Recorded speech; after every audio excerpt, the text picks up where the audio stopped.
Hello, I'm Teacher Robin. Welcome to another live streaming class. Today we're going to be talking about movie recommendations for B1 level English. So if this is your first time to watch a class, the way that you can participate is by writing in the comments. So I'll be checking your comments as we go along. So if you have a question, feel free to write it down and I will try to answer them all by the time we get to the end of the class. So I want to give you some movie recommendations for B1, which is an intermediate level of English. So basically, these movies, if you have a B1 level, you should be able to understand most of what's happening in the movie, and I'm going to give you some tips for how to make the most of your movie watching experience and how to learn English with movies.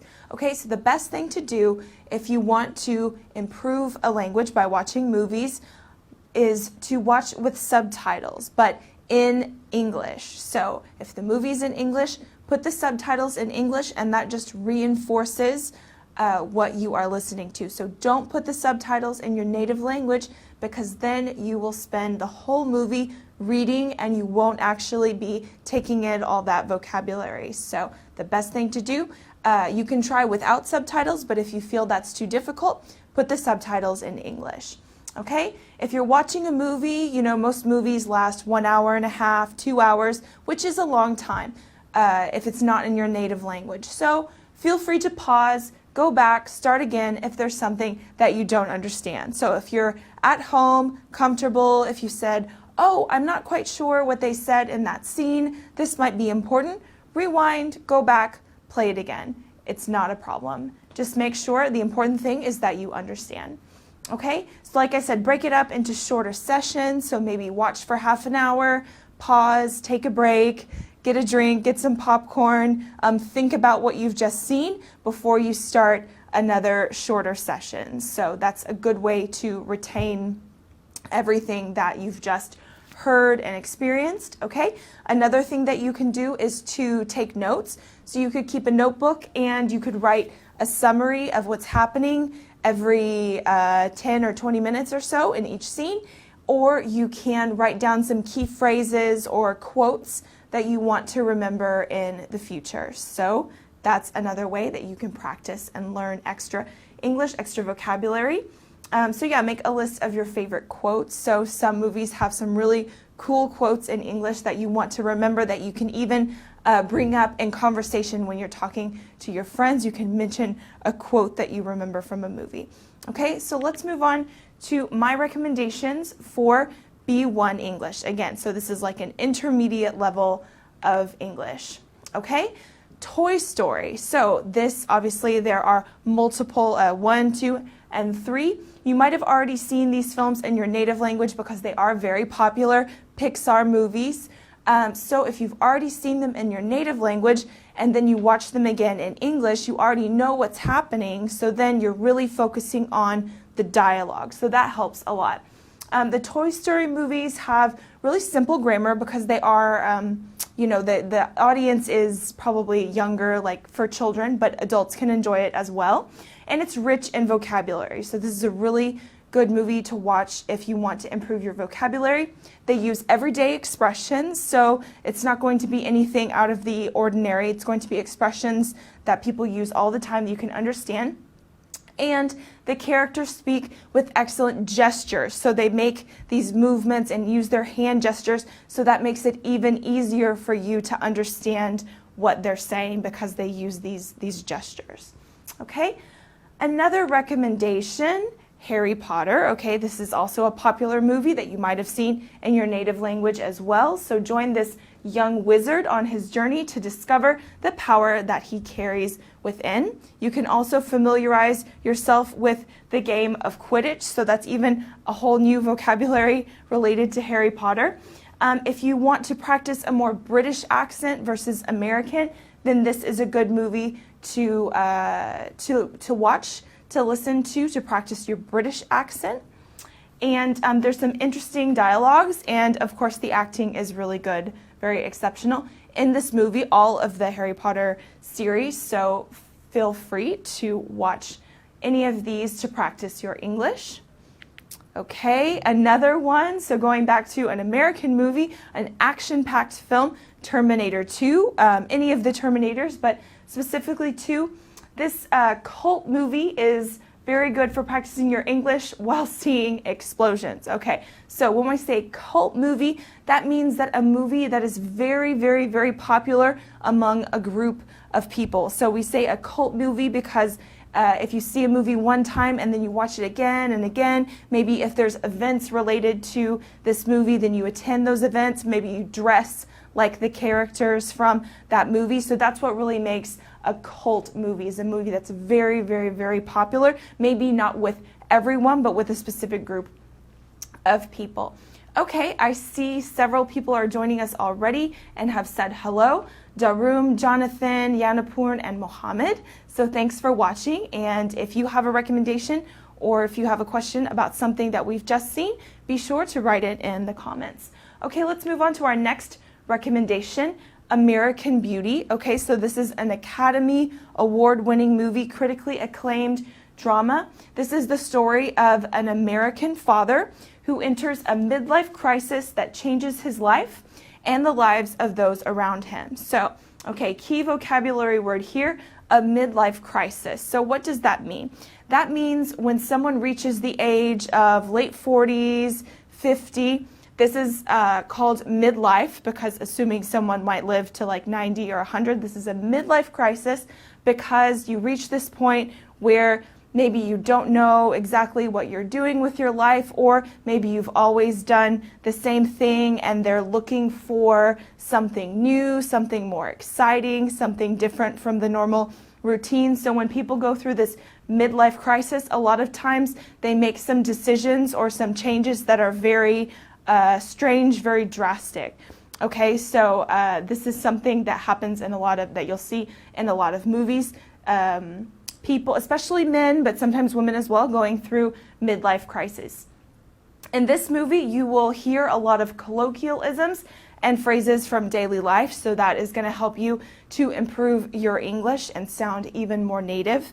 So if you can understand all the dialogue from this movie, then you'll be improving your colloquialisms. Okay, another movie, American movie, Forrest Gump, is a classic, a really good one to watch. In this movie, you'll hear different American accents, so you'll hear people, especially from the South, also in like Washington, D.C. area. So this is a good chance for you to listen to some of the different accents, because they can be very different depending on where the person is from in the United States. Okay, so what's the story about if you've never heard of it or you haven't seen it? Forrest is a young man from Alabama who is in love with his best friend named Jenny. Okay, so this story takes place throughout many years. Okay, and in one way or another, this boy with an IQ of 75, so that means he's very, very, very smart, he's always involved in the most significant events in the U.S. from the second half of the 20th century. Okay, so from like 1950 all the way through 2000, somehow circumstances in his life allow him to be involved in these really important events in the United States. Okay, so this is a really good movie to watch for some historical references as well, so you can improve your English, you can listen to different accents, and you can learn some about the history of the United States as well. Okay, Clueless. So this is a little bit different kind of movie. It's a more funny gag humor from the 90s. Okay, gag humor is a kind of humor where it doesn't have to involve dialogue. It's more visual. So it could be people falling over. It could be things happening, but it doesn't have to be a joke. It could just be something that you see on screen that is funny. Okay, so this movie uses a lot of gag humor and retro lingo from the teens of the era. So when we say retro, it means from another time, and in this case, the 1990s, which wasn't that long ago, but it's still a different time. So there are some vocabulary words that were very popular during the 1990s that aren't used so much today, but it's good to hear them and to hear them referenced. Okay, and these have some iconic situations that have been replicated in other movies about high schools in the United States. So if you want to know what it was like to attend high school, to be a student during that time, then this is a really good movie to kind of get some insight into what school was like. Okay, another recommendation, Men in Black. Okay, this is another kind of funny, but well, it can also be considered drama, but it's mostly comedy. Will Smith and Tommy Lee Jones made the best team of the decade in this film about aliens and state secrets. Okay, so this team, the Men in Black, they interact with aliens. They are talking throughout the entire movie, nonstop dialogue, and even the dogs talk. Okay, so you'll hear different kinds of dialogue from all kinds of different characters in this movie, and it's funny. You'll laugh as you're watching it, so this is a great one to practice. Okay, another recommendation, Indiana Jones. So this is a popular action film, the story of an erudite professor with the soul of an adventurer and his search for the lost ark. So an erudite professor or an erudite person is someone who is very smart, very intelligent, very educated. Okay, so that's an important vocabulary word. What else will we see in this movie? You'll see traps, you'll see bandits. Okay, so these are like thieves, people who steal things. Leaps into the dark, riddles. Okay, so that's like something that you have to solve, something that you have to figure out. And endearing quotes. Okay, so obviously every movie has some quotes that you can take from it. Endearing quotes are ones that really kind of touch your heart, ones that you want to remember, and ones that you can apply to other life situations. Okay, so that's what that means by endearing quotes. And finally, E.T. Okay, so this is another classic movie. There's a variety of dialogues in the movie, but it's shorter, it's very direct and slow. Like the plot line moves rather slowly, so it's very easy to understand what's happening in the movie. It's about an alien who wants to go home and the boy who tries to help him. Okay, so this is another great way to practice with a classic. This is a very popular movie. And again, since it moves a little bit slower, it's very easy to follow along. Okay, so now that I have given you some recommendations, obviously there are many, many, many more movies that a B1 student would be able to understand, but these are some of the classics, some that I think are really going to be useful for you to practice your English. So I want you to tell me in the comments, what is your favorite movie in English and what is it about? So just like I've given you kind of an overview of the storyline, the plot of each movie, if there's a movie that I haven't mentioned that you like and you want to tell us about it, then please write your answer in the comments and I look forward to reading what you have to say. Okay, so as you are writing your answers, let me tell you a little bit more about our course here at ABBA. If you want to practice with us at ABBA English, we have a complete course from beginners all the way to business level.